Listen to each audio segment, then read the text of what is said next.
En l'espace de quelques semaines, le monde de l'intelligence artificielle a été complètement chamboulé. C'est comme si une nouvelle partie d'échecs avait commencé, mais où les pièces bougent à une vitesse folle. Allez, on décrypte ensemble ce qui est en train de se passer. Et quand je dis vitesse folle, le mot est faible. C'est juste stupéfiant. Chaque semaine, on a des annonces qui, il y a quelques mois à peine, auraient semblé tout droit sorties d'un film de science-fiction. Non, ce n'est plus une simple évolution. Là, on est en plein dans une course effrénée à l'innovation qui redéfinit tout. Alors la grande question c'est, qui sont les maîtres de ce nouvel échiquier? Qui sont ces géants qui bougent les pions et qui redessinent la carte du monde de la tech? C'est ce qu'on va voir tout de suite. Et on commence avec le joueur qui a un peu surpris tout le monde, celui qu'on pensait un peu en retard sur le sujet. Eh bien, Apple a enfin abattu ses cartes, et pas à moitié. Avec Apple Intelligence, la marque fait une entrée très remarquée dans l'arène de l'IA générative. Ok, mais alors Apple Intelligence, c'est quoi au juste? En fait, il faut imaginer une IA qui ne vit pas quelque part dans le cloud, mais directement dans l'iPhone ou le Mac. Elle est intégrée au cœur même d'iOS 18 et des autres systèmes. L'objectif, il est assez simple, rendre chaque appareil beaucoup plus personnel, plus intuitif, un peu comme un assistant qui nous connaîtrait par cœur. Et dans la vie de tous les jours, ça va donner quoi? Eh bien, ça veut dire pouvoir réécrire un email d'un seul clic pour qu'il ait l'air plus pro, ou encore créer ses propres emojis, ils appellent ça les Genmoji, et puis surtout, on va pouvoir discuter avec une Siri beaucoup plus intelligente.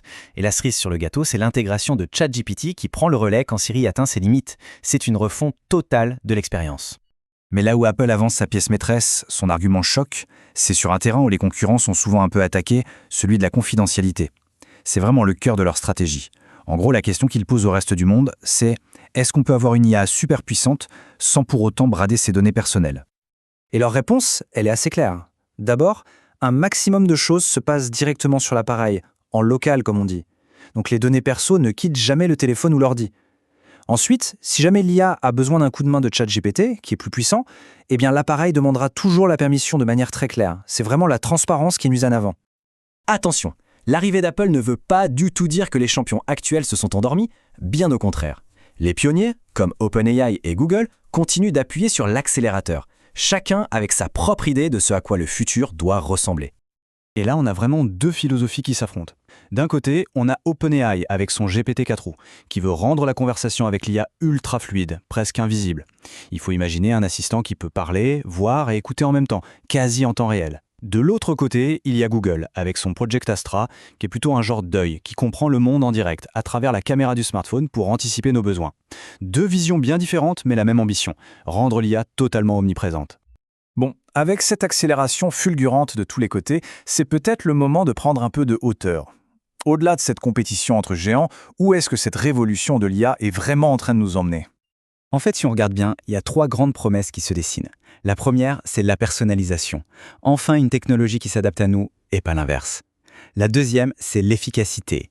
L'idée, c'est de dire adieu aux tâches répétitives. L'IA devient un vrai copilote au quotidien. Et enfin, la plus impressionnante peut-être, c'est une interaction fluide. Bientôt, parler à une machine, ça sera aussi naturel que de parler à un proche. Mais évidemment, cette course en avant, ça soulève des questions gigantesques. Et les réponses sont loin d'être simples. La confidentialité, bien sûr. Qui contrôle vraiment nos données dans ce nouveau monde? Il y a aussi l'impact sur l'emploi. Quels métiers vont être transformés, voire disparaître?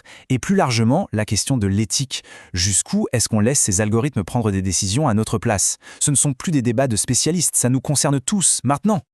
Pour conclure, une chose est sûre, on entre dans une nouvelle ère. Une ère où la technologie ne fait plus qu'obéir. Non, maintenant elle nous anticipe, elle nous assiste et parfois elle nous comprend mieux que nous-mêmes. La révolution, elle n'est pas pour demain, elle est déjà là. Alors sur cet échiquier qui se met en place, la vraie question qui reste, c'est serons-nous les joueurs ou simplement les pièces ?